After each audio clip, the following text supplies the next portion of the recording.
Yo venía de silla y al entrar en Catarroja, este señor me levantó la mano y subió al coche. Nada más sube al coche me dice, apaga la luz y dé la vuelta rápidamente que me tiene que llevar a Picassent. Pero rápido. Que era educado, hablaba muy bien.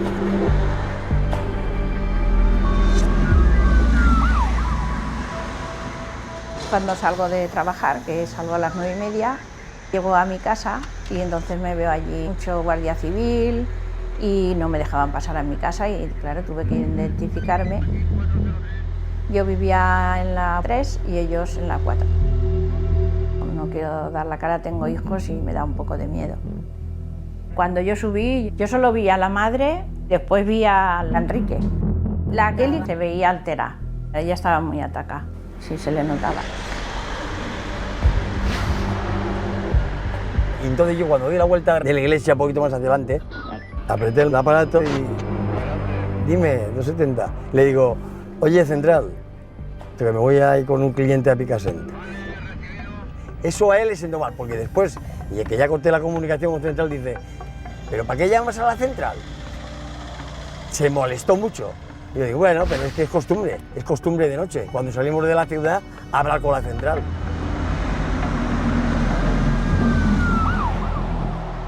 Cuando yo llego ya arriba es cuando procedemos a la entrada en el domicilio.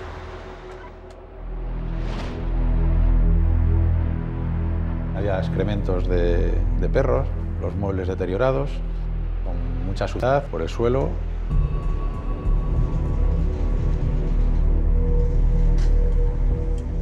La hermana Antonio Anglés tenía su habitación cerrada al resto de la casa. Y la puerta de que da acceso a esa habitación está trancada, que de hecho es ella la que tiene que abrirla para poder acceder. Huyó de Valencia, pero en Buñol se produjo incluso un tiroteo. Anglés volvió a conseguir escapar. Se le vio después en la estación de trenes de Valencia nuevamente, pero su rastro también se perdió. Más tarde robó una furgoneta en Cuenca y a partir de ahí se acabó todo. Ni una pista real más sobre Anglés, solo meras hipótesis entre las que se incluyen que cruzó la frontera de Portugal, que huyó en un barco rumbo a Irlanda y que se le ha visto en Montevideo. Kelly, soy yo, Rubén. Cuando vengas le dices al rubio que vaya a donde está el plato y la maneta de la moto y que traigan los 2 sacos de dormir y los quelos y la leche que está encima de la nevera, ¿sabes? Y eso, José Luis, con sus declaraciones dice que Antonio Anglés fue asesinado el mismo día en que fueron enterradas las niñas en la partida de la Romana. Sin embargo, en el juicio fueron muchos quienes afirmaron haber visto con vida a Antonio Anglés después de que aparecieran los cadáveres, entre ellos de su hija. Yo, junto con Juan Ignacio, y aquí está para corroborarlo, hemos seguido en toda aquella ruta donde supuestamente pasó Anglés. Y hemos estado hablando físicamente con las personas que dicen que vieron a Anglés y realmente nadie vio a Anglés. Nadie ha visto a Anglés durante aquel tiempo y en aquella ruta. Pero la noche que detuvieron a Ricard y llevaron a parte de la familia de Antonio Anglés, todos, Juan Ignacio, buenas noches. Buenas noches. Todos se aseguran que estaba allí. Bueno, concretamente lo aseguraban su madre y su hermana. Su madre, que estaba por la mañana en la casa, que por la tarde se había ido, y su hermana, que saltó por la ventana. Lo que ocurre es que, desgraciadamente, todos sabemos que los testimonios de la familia Anglés no son excesivamente fiables. Evidentemente es una hipótesis, quizás la más probable, que Antonio Anglés esté muerto y enterrado, y probablemente por esas fechas, lo cual no quiere decir que los datos que haya aportado esta persona tengan cierta fiabilidad. ¿Pero ustedes, toda la gente que han hablado de este tema? Sí, no, y lo prometido es deuda, queridos mecenas, y aquí regresamos para hablar de la segunda parte del crimen de Alcácer 32 años después. Y ahora queremos abordar la fuga del principal sospechoso, y digo sospechoso porque nunca fue juzgado ni condenado, de Antonio Anglés. Hugo, aquí las cosas ya se empiezan a complicar porque, según el testimonio de la familia, en el momento que la Guardia Civil llega a su casa, Antonio Anglés se desliza con unas sábanas por unas ventanas, cruza prácticamente todos los tejados del barrio hasta llegar al final de la calle y desde ahí va pasando de pueblo en pueblo hasta llegar a Portugal. Desde mi punto de vista, una huida un poco increíble. Sí, básicamente fue un poco eso así, resumidamente, lo que ocurrió, ¿no? La policía llega a casa de los Anglés, precisamente por ese papel que aparece en la fosa, que era un papel del hermano de Enrique, pero que en realidad era de Anglés. Anglés muchas veces usaba su carnet y demás, pues bueno, para sacar recetas, porque bueno, Enrique, el pobre, no está muy bien de la cabeza, entonces era donde él podía pues un poco usar esas recetas para drogarse. Entonces la policía llega a casa de los Anglés, nadie les abre la puerta, ellos están un rato pues llamando fuertemente a la puerta y demás, nadie les abre cuando ellos ven que hay gente dentro y demás. En ese momento les abre, si no recuerdo mal, el novio de Kelly, que estaba allí, ese que les abre la puerta, ellos entran y ahí no está Antonio Anglés. Luego es cuando llega Miguel Ricard con esas naranjas, que venía supuestamente a ver a Neus, a la madre de, bueno, a Neus, a la madre de Anglés. Es ya cuando, digamos, que atrapan a Ricard ahí en ese momento. Es cuando se recibe esa llamada de Dila Rubio, ¿qué tal?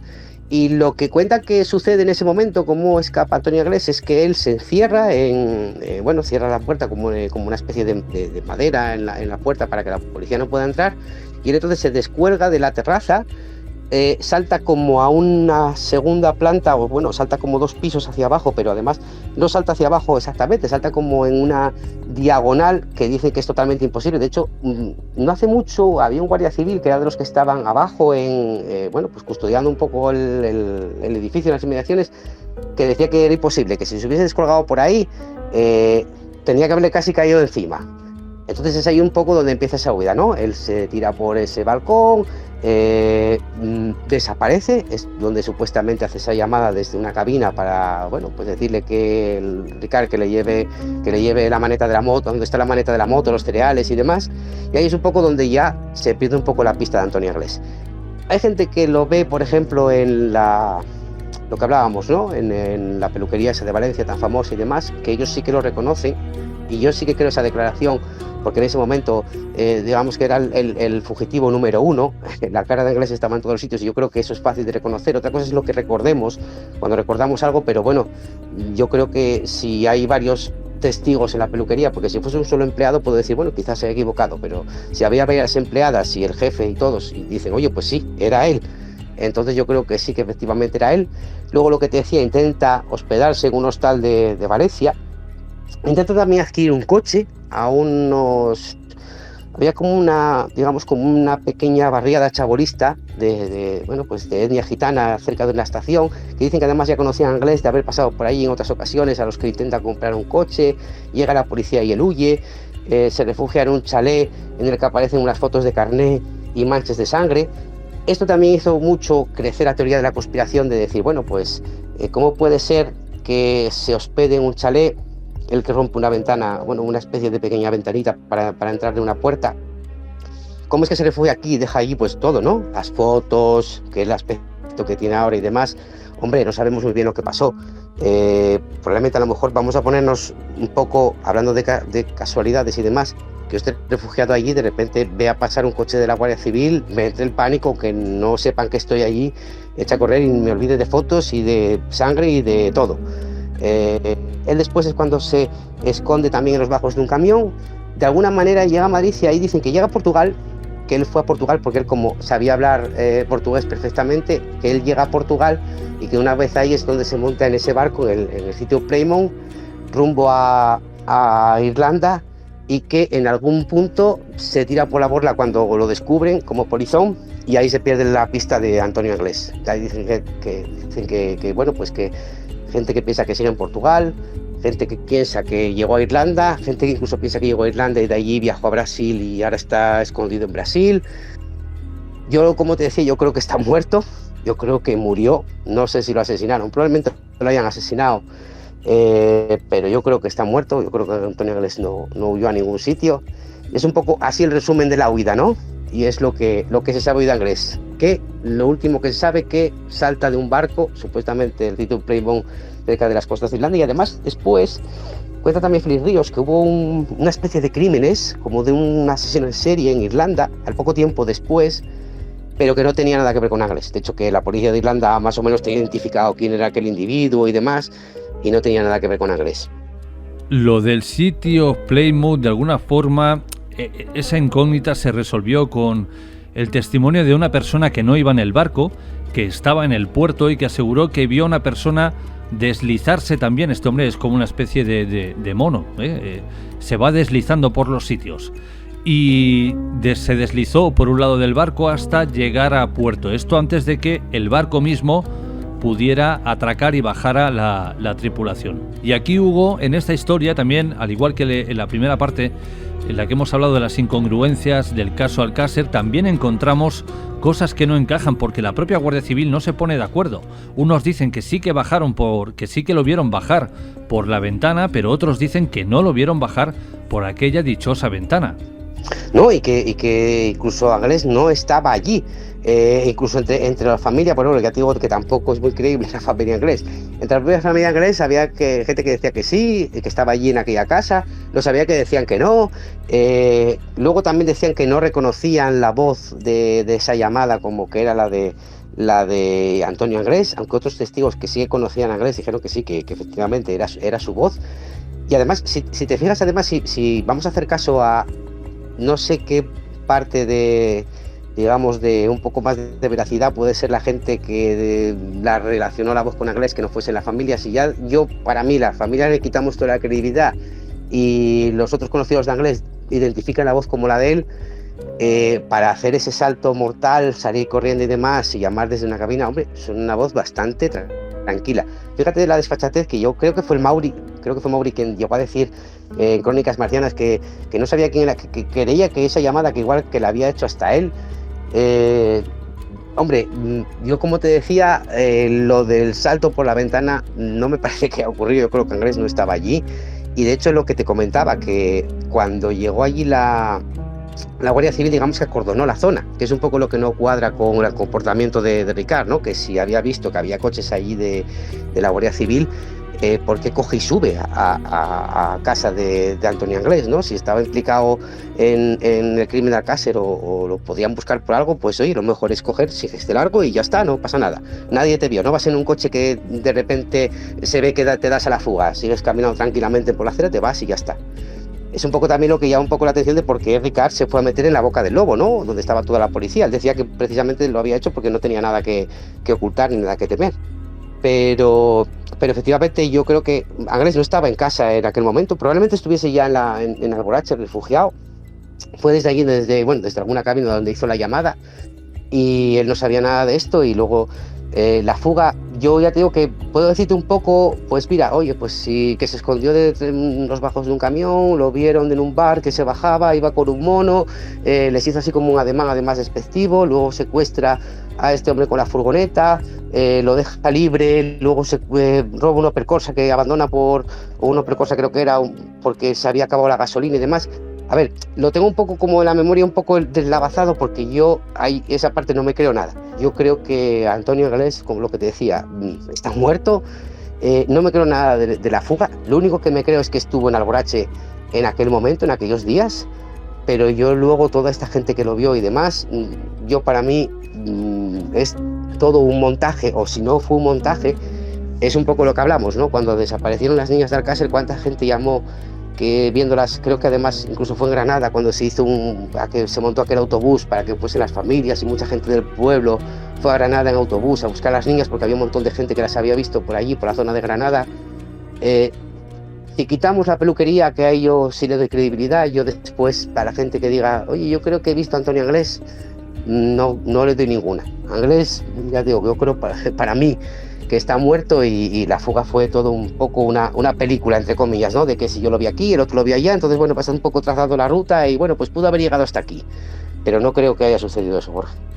Yo soy de los que creo que Antonio Anglés nunca puso un pie en su casa, sobre todo porque en el momento del hallazgo de los cadáveres todos los medios de comunicación lo estaban retransmitiendo. Con lo cual, ir a su casa sería un auténtico suicidio. Pero luego, por otro lado, nos encontramos aquella dichosa llamada de teléfono en la que dice algo así como: Kelly, soy Rubén, dile al rubio que lleve donde la maneta y el plato, la leche, los Kellogg's y los sacos. Con el tiempo se dijo que lo de la maneta y el plato hacía referencia al lugar donde enterraban una moto, que esa moto la enterraban donde encontraron a las niñas, y luego pues le quitaban el plato, la maneta, era una moto robada, y de esa forma nadie se la podía volver a robar a ellos, ¿no? Y claro, tú lo piensas y dices, ostras, cada vez que tienes que coger la moto, suben a la Romana, le montan el plato, le montan la maneta, bajan, roban, vuelven a esconder la moto en la fosa.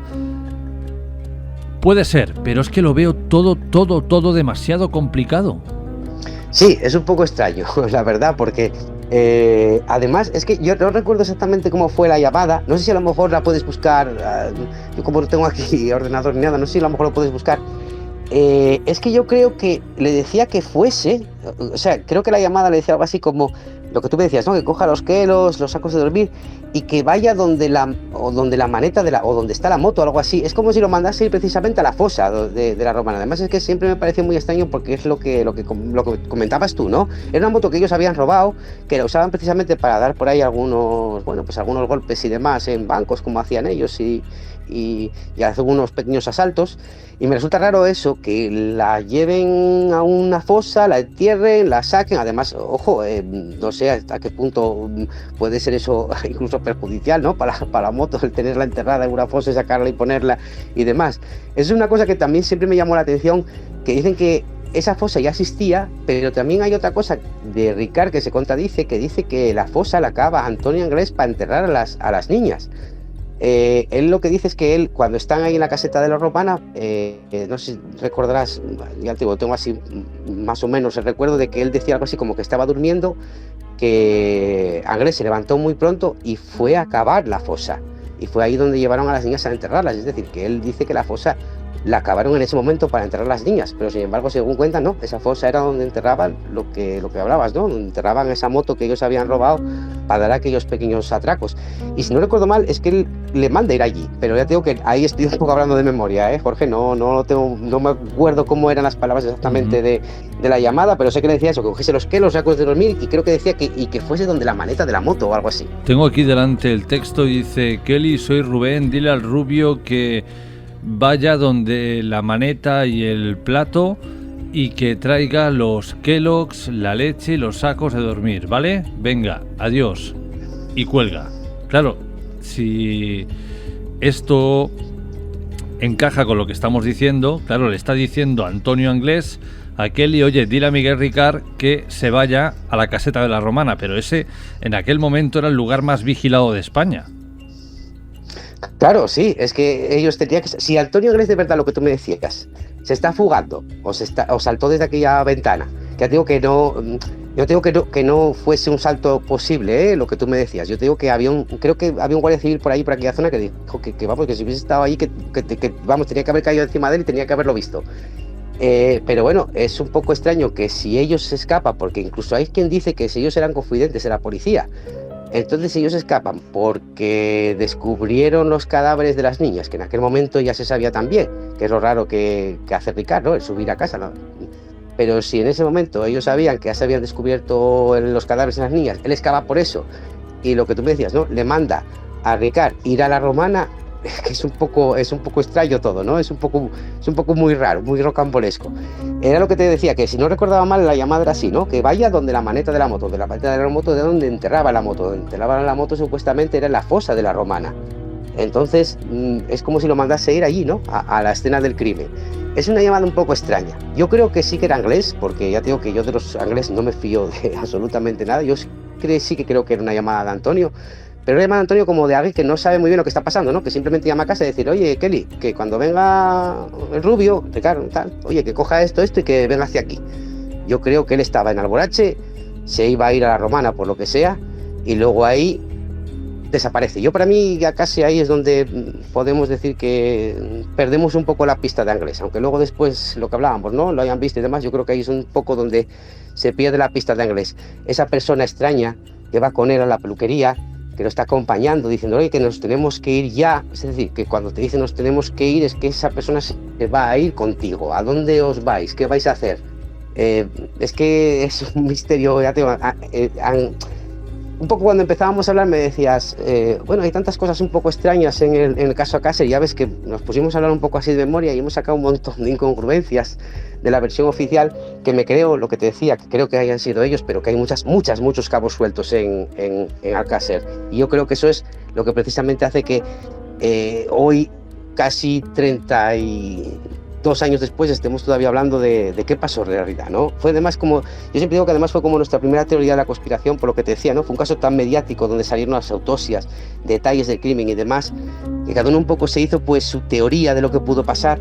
A nadie le cuadró mucho la versión oficial porque fue todo muy rápido y hay muchos cabos sueltos. Dicen que el mayor enemigo de Alcácer es el sumario, y yo creo que ahí es donde nace un poco pues todo lo que viene después y lo que seguimos hablando a día de hoy.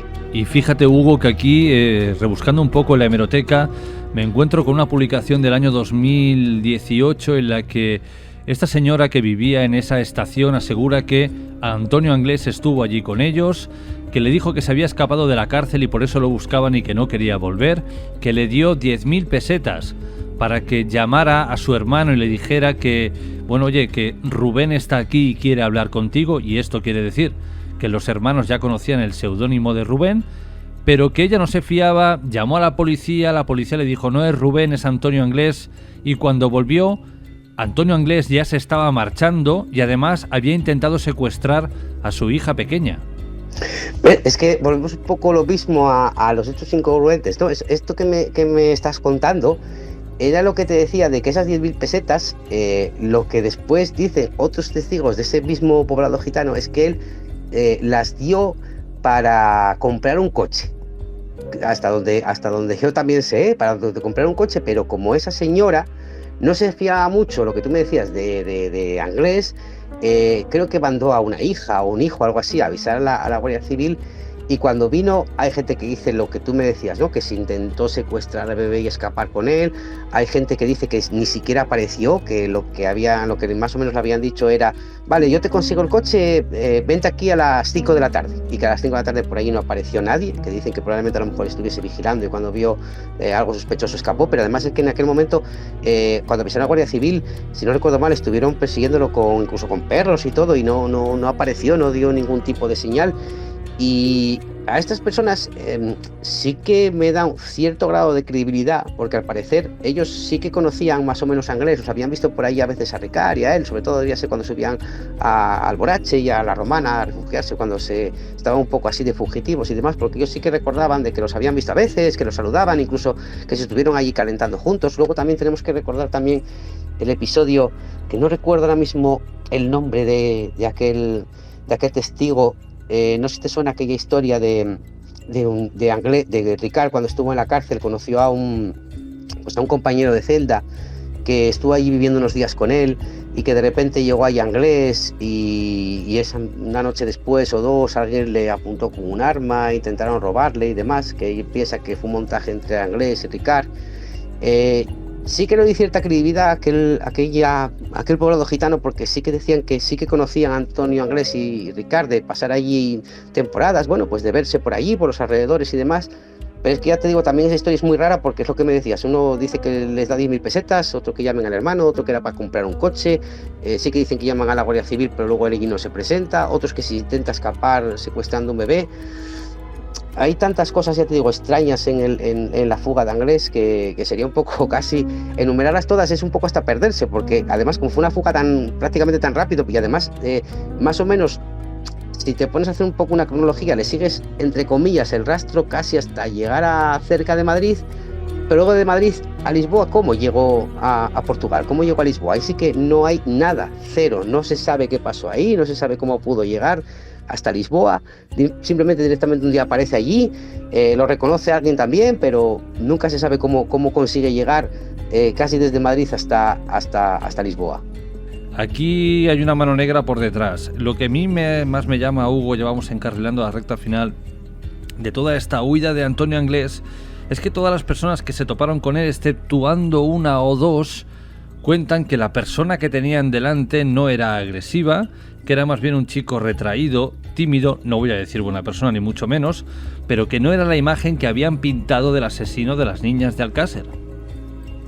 No, efectivamente, incluso este hombre al que secuestra Anglés, que le dice algo así como, si dices algo te mato, pero bueno, llévame a tal sitio que si obedeces y no pasa nada vas a volver con tu familia y demás. Si estamos hablando de verdad de un asesino tan despiadado como para ser capaz de hacer lo que hizo en Alcácer, pues hombre, cargarse un testigo que te está llevando a X sitio, al que luego le robas la furgoneta, que es la que luego abandona porque se queda sin gasolina y demás, hombre, no lo veo como un comportamiento demasiado. Además, esta persona decía que estaba como muy asustado, que era lo que tú decías, ¿no? Incluso un poco tímido. No parece que cuadre mucho con el retrato, digamos, de un asesino que es capaz de hacer lo que había hecho en Alcácer, ¿no? Incluso la gente que le conocía en la cárcel decía que tenía tendencias homosexuales, era una persona que solía cuidarse mucho, que no por esto quiere decir que no haya sido capaz de cometer los crímenes, ¿no? Sino lo que tú me estabas contando, la gente con la que se va encontrando, poca gente que lo ve después del crimen.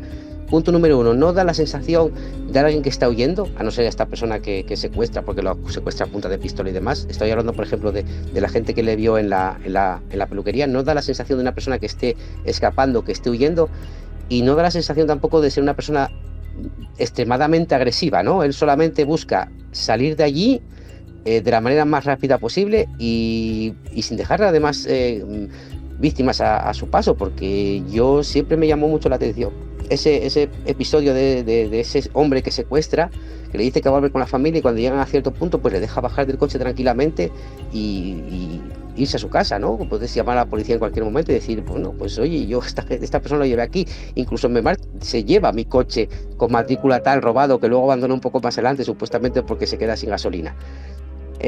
No parece coincidir mucho tampoco con lo que uno espera que haga una persona que hizo un crimen como el de Alcácer y que esté desesperado por escapar de la policía. No parece que sea el mismo comportamiento, Jorge, como muy bien dices. Sin duda hay cosas que se escapan de Antonio Anglés, de toda esta historia.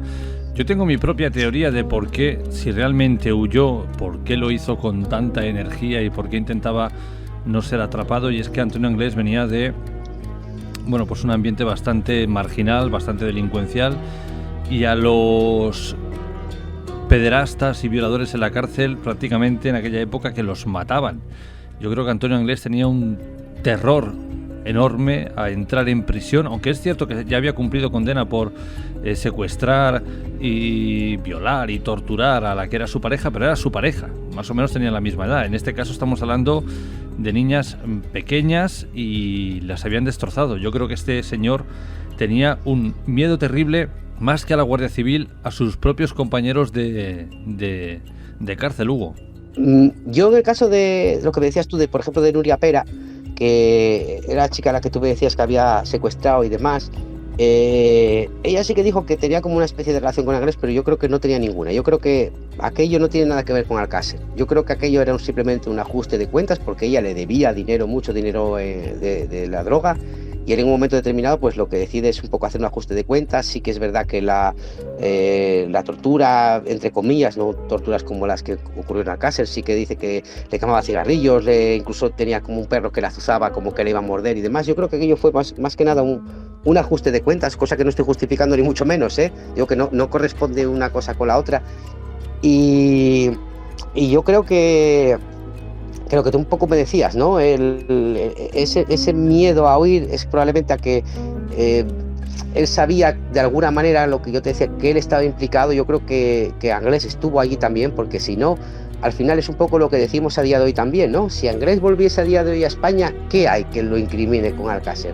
Que solamente Ricard le dijo que estaba incriminado. También en algún momento intentó acusar a Mauri, hubo un careo y Mauri quedó libre, ¿no? ¿Qué prueba hay que incrimine a Anglés con Alcácer? Si él escapaba por ese motivo, por el crimen de Alcácer, es que igual que Ricard, él tenía que saber algo, tuvo que haber estado allí, participar de alguna manera, con seguidores a lo mejor, de niñas para otra persona, pues no lo sé, o lo que te decía, ¿no? Esa teoría de ese asesino en serie, o asesinos que andaban un poco pues si te fijas, todos los casos que ocurrieron ya no solo en Valencia, que aquello era prácticamente como Ciudad Juárez a día de hoy, ¿no? Si te pongas a fijarte los casos de desaparecidos que hubo en los años 80 en Valencia, creo que fueron crímenes sin resolver, creo que hubo 100 y pico crímenes sin resolver, y ya no hablamos ya de los desaparecidos, hablamos de los desaparecidos, ya subiría la cifra muchísimo más. Algo pasó en Valencia en aquella época. En este caso en concreto, que yo creo que tiene relación con otros, estaban involucrados Anglés y Ricard, quizá a lo mejor también en otros sí. No sé hasta qué punto, no sé si ellos eran con seguidores a otra persona. Ya te digo que no creo yo en esa red de pederastia, pero bueno, sí que hay un caso también, o hay un dato que me llama la atención, te lo voy a dejar ahí un poco así, si estamos acabando, como si quieres un día hablamos de este caso en particular. No sé si te suena el caso de un médico que se llama Vicente Soler. Vicente Soler apareció muerto en su casa, creo que fue en el 2016, además muerto de una manera prácticamente brutal. Lo habían maniatado a una silla, le habían puesto una bolsa en la cabeza y demás, lo habían prácticamente morido a golpes. Y esta persona estuvo involucrada, estuvo de hecho juzgado en un caso de una red de prostitución infantil. Al parecer él tenía un grupo había como 6 o 7 personas que iban a campos de fútbol, salones recreativos, además un poco lo que te decía de las coincidencias, ¿no? Que si empezamos a atar cabos, pues en los salones recreativos fue también donde estuvieron las niñas de Alcácer antes de ir a ver a Esther y demás. Ellos andaban como por esas zonas buscando, en especial eran chicos más que chicas, pero chicos jóvenes de 8, 16 años, les prometían dinero, les prometían pues pagos muy pequeños, a lo mejor en droga o incluso a veces en meriendas y demás, para que los acompañasen a casa, y allí pues los grababan tocándose, a veces abusaban incluso de ellos y demás. Luego esos vídeos los movían por una red que había de pederastas ahí en la zona de Valencia, además estamos hablando de la zona de Valencia. Luego a él lo asesinan en el año 2016. Y ahí es un poco también un caso un poco extraño, porque ya se junta un poco entonces lo que estábamos hablando de casos de pederastia y demás con estos casos de varios niños que desaparecen, otros que aparecen tan en extrañas circunstancias, como por ejemplo lo que estábamos hablando de Macastre. Hay una zona ahí de Valencia muy oscura en los años 80, finales de los 80, principios de los 90, en el que yo creo que se movían Anglés, Ricard, quizá más gente de ese mundo de la droga de Valencia, como lo que hablábamos un poco de este Wichita, esa persona que llama el número de la droga, que sabe exactamente dónde está el cuerpo de Pilar cuando todavía lo están buscando, esa pierna que aparece en Alcácer. Hay algo muy extraño en Valencia en aquellos años, en el que hay muchos crímenes sin resolver, Jorge, y en el que yo creo que de alguna manera estaban implicados Anglés, Ricard, quizá también este Wichita, o al menos la persona que hace esa llamada al teléfono de la droga. Y quizá también este personaje tan extraño que hay en Macastre, que se llamaba este tal Miguelo, ¿no? Quizá a lo mejor eran conseguidores de a lo mejor una red más grande de pederastia, pero no estamos hablando de que consiguiesen niñas para gente de alto nivel. Si había gente de alto nivel detrás, estaba muy, muy detrás. Yo creo que ellos no tenían ningún tipo de relación con ellos, ni sabían nada de nada. Pero yo creo que por ahí quizá puede que vayan los tiros, pero que nadie crea a día de hoy, bajo mi punto de vista, cada uno puede pensar lo que quiera, pero que nadie crea a día de hoy que fueron cabeza de turco y que Ricard no sabe nada y que es un pobre que le echaron la culpa. No, ellos están ahí metidos en el ajo hasta el fondo, pero hasta qué punto no lo sé, Jorge. Como ya dijimos antes, el caso Alcácer da para horas y horas de conversación y siempre terminaríamos en el mismo punto, que no sabemos lo que pasó, porque el principal actor huyó, murió. Quién sabe lo que ha podido pasar con Antonio Anglés, y sin su participación esta historia queda un poquito coja, pero bueno, aquí estaremos siempre al pie del cañón para aportaros estas incongruencias, y que ahora a través del chat vosotros nos comentéis qué es lo que opináis y intentéis también arrojar luz a este gran misterio, porque a veces algunos de vosotros podéis saber algo que nosotros no sabemos, y entre todos, pues mira, a lo mejor llegamos algún día a la clave de esta historia. Hasta ese momento, Hugo, como siempre, un placer, un abrazo y hasta la próxima. Un abrazo, Jorge, hasta la próxima.